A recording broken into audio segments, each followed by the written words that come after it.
You are listening to the Novel Writing Podcast, episode 209. I'm your host, Colleen Mitchell. Grab a cup, cozy up, and let's get to writing.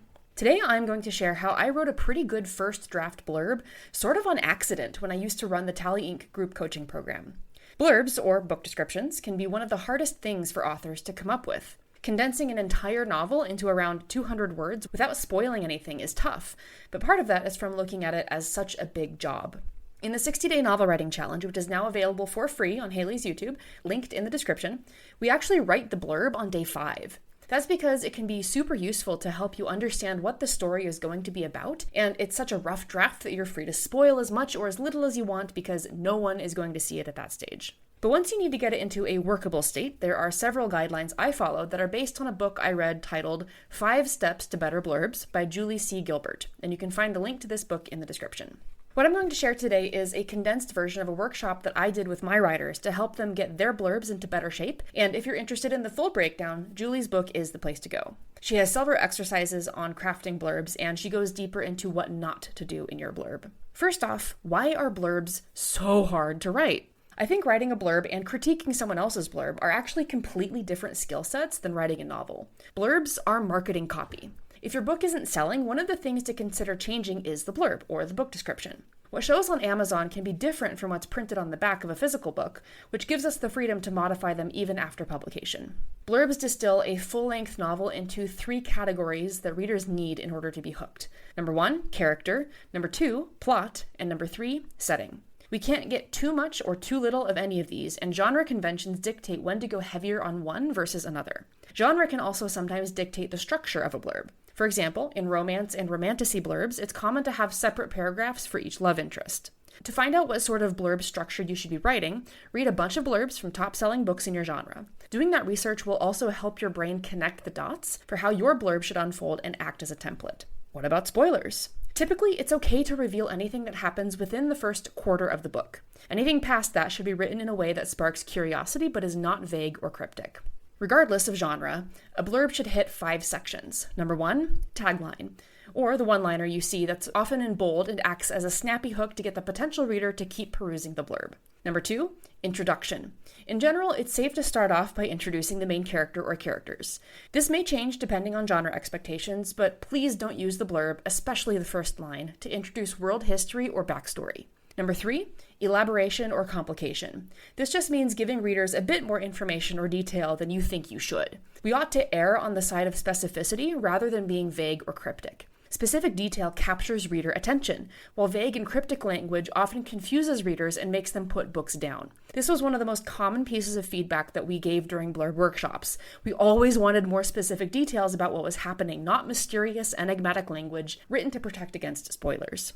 Number 4, stakes. What's at risk if the characters fail? And number 5, conclusion and teaser. Sometimes, again, depending on genre expectations, ending with a question, not a yes or no question, can prompt readers to buy so they can discover the answer. But the ending line can also be a simple, snappy thing, just like the tagline.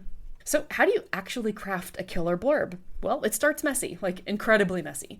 Idea dump everything you know about the high-level story, beginning, middle, end, into a single file. Don't worry about how it looks or whether it's in order or if it makes sense. Most of the time when I'm crafting a blurb, I'll have tons of lines with different wording, things that I know won't make it into the final version, and things that are just references for me to help figure out what I want to say about the character, the setting, and the plot. Pick out the 3 to 5 major selling points about the book that your reader should know. This will be along the lines of theme, mood, and purpose of the story. Again, what these selling points are will depend on your genre and will be essential at establishing the genre so you don't get the wrong people buying your book. Knowing your audience is hugely important for crafting the blurb. Stick with the main characters. Side and supporting characters don't need to be named in the blurb.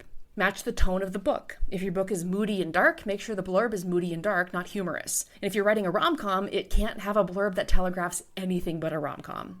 A blurb is a miniature story. Readers need to know who's involved, what the setting is, what the problems are, and why they should care as the reader. The main conflict needs to make an appearance in the blurb, and readers should feel a sense of urgency. When they finish reading, they should, ideally, immediately want to buy and find out what happens. Ultimately, you're going to go through multiple versions of your blurb, probably all the way up to publication and maybe beyond, if you're updating it in response to market testing.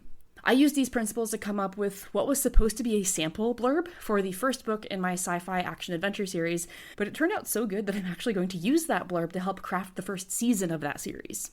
You can also use these principles to come up with shorter book descriptions, because you're going to need multiple versions of your book description to share in different places, some of which might have shorter word count requirements. Here's an example of a much shorter description for my upcoming villain origin story that conveys most of the core requirements for a full blurb, and it will be my starting place for the full thing.